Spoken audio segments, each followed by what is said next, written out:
With me here in the studio is co-founder and executive director of Power the Future, Daniel Turner. Dan, great to see you in person. Thanks for being here. So Biden had the audacity to come out with this hashtag, Putin's gas hike. If you can put those charts back up on the screen just for a second, producer, we call them Biden's oil hike and Biden's gas hike. Are we right in doing that? Oh, absolutely. I mean, from the very first day he was inaugurated, he made a multiple series of steps from banning all oil and gas leases going forward. We talk a lot about Keystone, but really the oil and gas leases, banning exploration in Anwar, and all these things sent a signal to the industry, and they told the industry, don't invest, don't plan for the future. And oil and gas, like a lot of commodities markets, are very future forward thinking. So they're 6 months, a year out, and a year into this, people said there's no point in investing anymore because Biden's going to punish us. There's so many areas in which we've had to fact check the president and his assistant Jen Psaki, his spokesperson.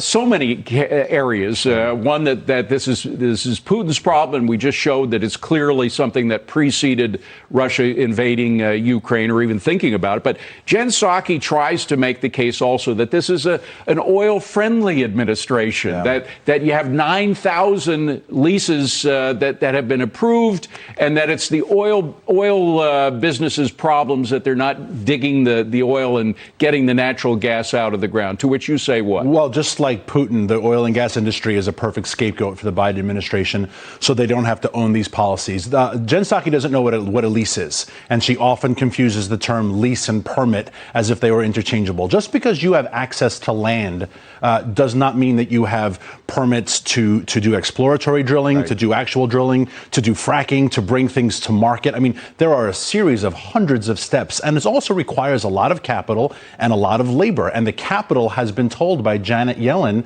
that we shouldn't get any lending from the banking industry because fossil fuels are a bad investment because of climate change. So in all this process, the government is trying to shut us down, and we're seeing the results of this. By the way, you can go into the internet. I've got in my hand now a list from the BLM, Bureau of Land Management, of all of the different things after you get a license that you have to do in order to drill. It's incredible. And then after you drill, you have to find a way of getting the oil or the gas to the market through pipelines that are being shut down by the administration.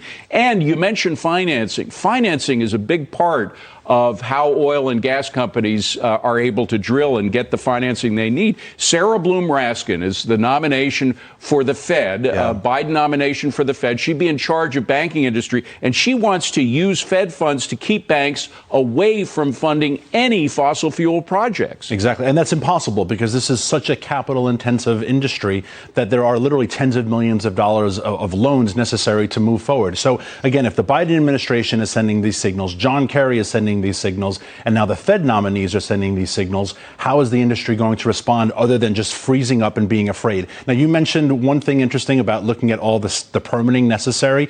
When you think at its peak, we were producing oil cheaper than bottled water. How amazing this industry is. You know, and we should celebrate that. It's not only drivers at the pump that are being hurt by this. Businesses that are energy intensive, bakeries, restaurants, etc., and even farmers. I mean, 75 to 90% of the production of nitrogen, which is used for fertilizer, comes from natural gas. We now have a shortage, a severe worldwide shortage of fertilizer because they can't get the nitrogen because there's not enough natural gas. So it's affecting our farm products as well. Absolutely. Fertilizer, pesticides, and all farm equipment runs on fossil fuels, most of it on diesel, and diesel prices have doubled. And we haven't even begun the spring planting yet. So we are going to have a lot of really bad food prices, meat prices, packaging, transportation prices. All these costs are going to get added to the consumer. So when you go to the store in a couple more weeks, months into the summer, it's going to be really, really painful. Dan Turner, good to see you in person. Thank you very much. Appreciate it. Coming up, the Ukrainians are begging the West for jet fighters in a no-fly zone, but so far we're only giving them things like